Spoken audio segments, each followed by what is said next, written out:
Now, one of the more interesting things that I definitely want to talk to you about is that you lost your father at a very early age. How old were you exactly? I was 8. You were 8. Yeah. Do you remember that time specifically? I remember bits and pieces. I don't remember a lot of the individual, like of my father.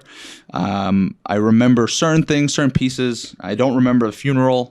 I remember one vacation that we had together, but I was also young. Like if you ask my brother, who is 14 years older than me, he obviously knows a completely different individual than I did. Definitely. You know, I hear my information from others. Like, oh, Paul, you resemble your dad this way. You have the same body type.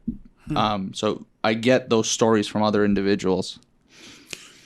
One of the more interesting things about losing a parent at that age for me is like, you clearly don't remember. So my thing is, and that's a big, forget the moment of losing a parent, not having a parent is a big thing in life. I'm sure there's people that lost their parent at age 18 and now they're 50 and they still feel it, right?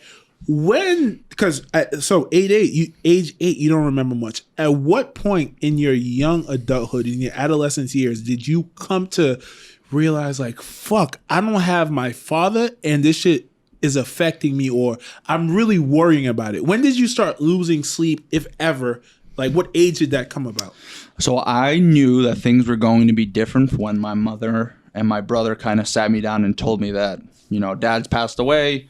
This is how things are going to be. Grandma and grandpa are going to be a lot more in the picture here. So this is how it's going to be. It probably happened a week or a month after he died where I really started to sink in, because everyone knew who my father was in our neighborhood. So every time I'd go to the park to shoot hoops, to just play in the playground with other kids, it's just like, oh, everyone's looking at that kid. And at that time, I didn't really know I was so different. I didn't realize, you know, what kind of financial burden it was going to be for my family, and how different like my family upbringing was going to be at that point. I kind of knew that it was going to be really different when I started going into high school, and I started learning about these individuals who on my team that didn't have fathers and what they had to go through as well. You know, my mom had to, you know, wear both shoes in the family. My grandpa was there for a good period of my life as well, but he died when I was a junior in high school. So he never really got to see me play football. But he taught me a lot of valued things, like never coming late to places, you know, always being on time, always like if you have a question, you ask it right there and then. Don't ever be afraid of asking things. You know, he always wanted me to be the best shape of everything, which I know he's probably turning over in his grave right now because I'm not in the best shape. But he left a legacy of how I needed to hold myself in front of individuals as well. But I knew my life was going to be different. It just, I didn't know at what capacity it was going to be at. Do you remember a specific age where you're like, where it really started hurting you? Or was it just like from that moment you understood what it was? Mm-hmm. Or like, because I'm thinking like I'm 8 and I lose a father or something like that.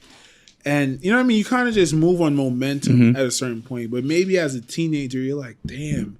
You know what I mean? Like, I'll be vulnerable a little bit. Like, I love my dad very much. And my dad loves me very much. But he was not really able to be a father figure to me the way I would want to be to my kids. And on top of me moving to America when I was 13, there was no father figure. You know what I mean? Me and my dad barely spoke. And I love my dad very much, and I don't hold it against him because I understand the things that he goes through. But it might not have been until recently, a few years ago, I started thinking like, damn, I'm different because I didn't have a father figure. And there's some things within me that I consider character flaws because of that. So now it's on top of my mind. Because as a teenager, I'm like, my mom is right here, single mom. My mom takes care of everything. I don't give a fuck.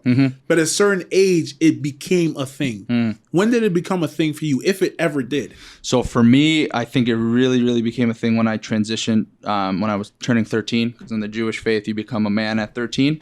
So I stood up in front of this whole congregation. I said a speech. I read the Torah in Hebrew.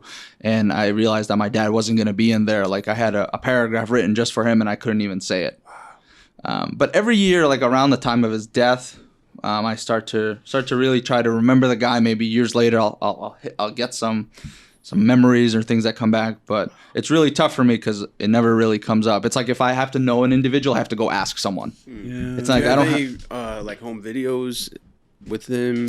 Home videos, no. Photos, yes. Okay. Yeah, there's a ton of photos, and My dad worked his balls off. Like, he worked 6 days a week. On the 7th day, he went to the city to, get supplies. He was a jeweler, and his business really took off when he was around the age of when he died, when he was 49. So yeah, so my mom had to deal with a lot of that stuff and closing a business down and trying to figure out the whole economic kind of structure of things too. So maybe if you and your brothers was a little bit older, you guys could have kept the business going, right? My brother wasn't really interested in all that. He wanted to pursue pharmacy and that kind of realm of things. So that's what he did. I don't know if I would have liked it either. Like jewelry, like the men's like footwear and things like that, like making custom shoes. That's like more like old school Russian dude, like hardcore. His name's Igor or something like that, which was my dad's name.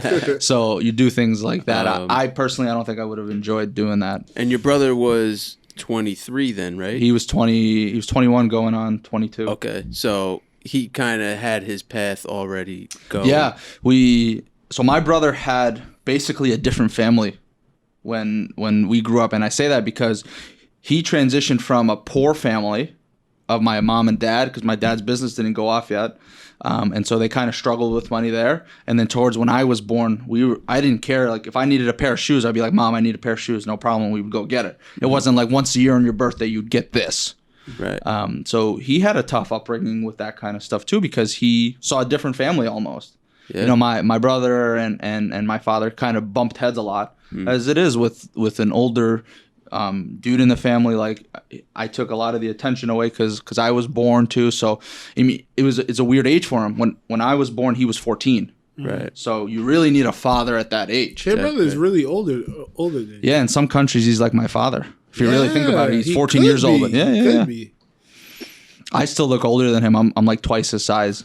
Oh, really? He's a tiny guy? He's not tiny necessarily. He's just half of my size. He'll whoop my ass though if he needs to.